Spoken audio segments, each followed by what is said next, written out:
بسم اللہ الرحمن الرحیم۔ السلام علیکم ڈیئر اسٹوڈینٹس، آج کی کلاس کے اندر ہم کلاس 7 اسلامیات قصب حال کے آگے سے سٹارٹ کریں گے۔ اس سے پہلے تمام ویڈیو کا لنک آپ کو اسی ویڈیو کے ڈسکرپشن میں مل جائے گا، آپ اسے وزٹ کر سکتے ہیں۔ قصب حال کا معنی ہے حلال اور جائز ذرائع سے روزی کمانا۔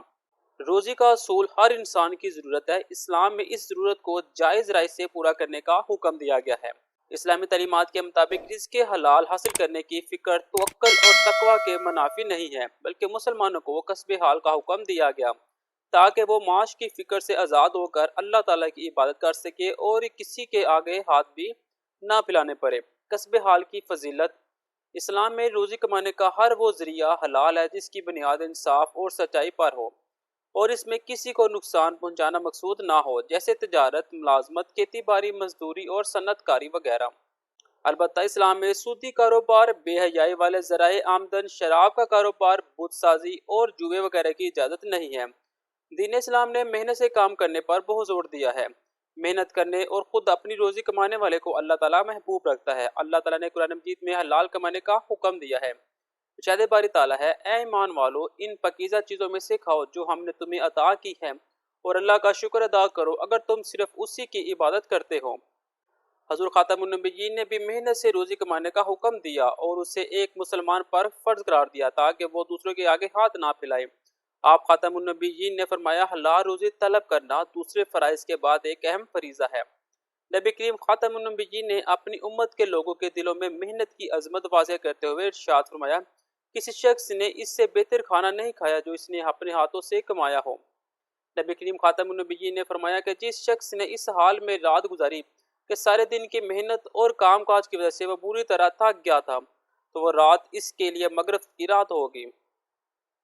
آپ خاتم النبیین نے یہ بھی فرمایا، اللہ تعالیٰ کے نبی حضرت داؤد علیہ السلام اپنے ہاتھ کی محنت سے روزی کماتے تھے۔ عملی مثالیں: محنت کر کے روزی کمانا انبیاء کرام علیہ السلام کی سنت ہے۔ انبیاء کرام علیہ السلام نے مختلف کام کیے۔ حضرت آدم علیہ السلام کھیتی باڑی کرتے تھے، حضرت ادریس علیہ السلام کپڑے سینا جانتے تھے، حضرت نوح علیہ السلام بڑھئی کا کام کرتے تھے، انہوں نے اللہ تعالیٰ کے حکم سے ایک بڑی کشتی بنائی۔ حضرت ہود علیہ السلام تجارت کرتے تھے، حضرت ابراہیم علیہ السلام غلہ بان بھی تھے اور کسان بھی، حضرت یعقوب علیہ السلام، حضرت شعیب علیہ السلام، حضرت موسیٰ علیہ السلام بھی مختلف کام کر کے اپنی روزی کماتے تھے۔ حضرت داؤد علیہ السلام کو لوہے کے کام میں کمال حاصل تھا، وہ تلواریں اور زرے بناتے تھے۔ اللہ تعالیٰ کے آخری رسول خاتم النبیین بھی اپنے ہاتھ سے کام کرنے اور محنت مشقت میں بھی کوئی عیب نہیں سمجھتے تھے۔ اعلان نبوت سے پہلے آپ خاتم النبیین تجارت کیا کرتے تھے۔ آپ خاتم النبیین نے تجارت کی غرض سے ملک شام کے سفر بھی کیے۔ ہجرت کے بعد مدینہ منورہ میں سب سے اہم کام مسجد نبوی کی تعمیر تھی۔ اس میں آپ خاتم النبیین نے صحابہ کرام رضی اللہ تعالیٰ عنہ کے ساتھ مل کر کام کیا۔ آپ خاتم النبیین اپنے گھر کے کام کاج خود کر لیا کرتے تھے۔ آپ خاتم النبیین بکرے کا دودھ نکال لیتے، کھانا تیار کر لیتے، کپڑوں کو بھی بند لگا لیتے۔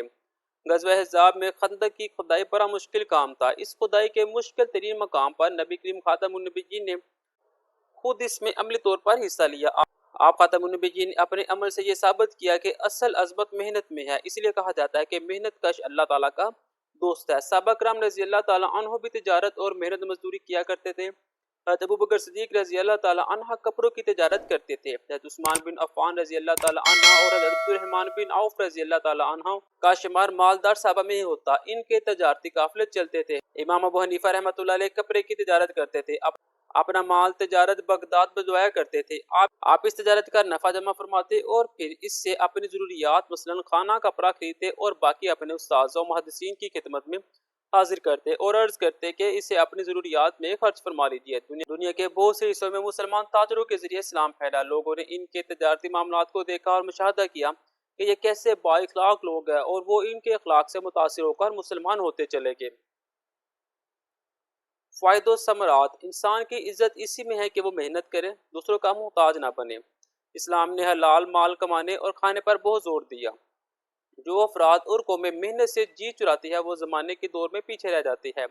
قصب حال سے جو فائدے حاصل ہوتے ہیں ان میں سے چند یہ ہے: حلال کھانے والوں کی دعائیں قبول ہوتی ہے، وہ اپنے لیے اور اپنے خاندان والوں کے لیے ضروریات زندگی کا جائز انتظام کر سکتے ہیں۔ حلال روزی کے لیے محنت سے عزت نفس اور خودداری پروان چڑھتی ہے اور دلی اطمینان نصیب ہوتا ہے۔ خود ہاتھ سے کام کر کے نتیجے میں غرور اور تکبر نہیں رہتا اور انسان میں تواضع پیدا ہوتی ہے۔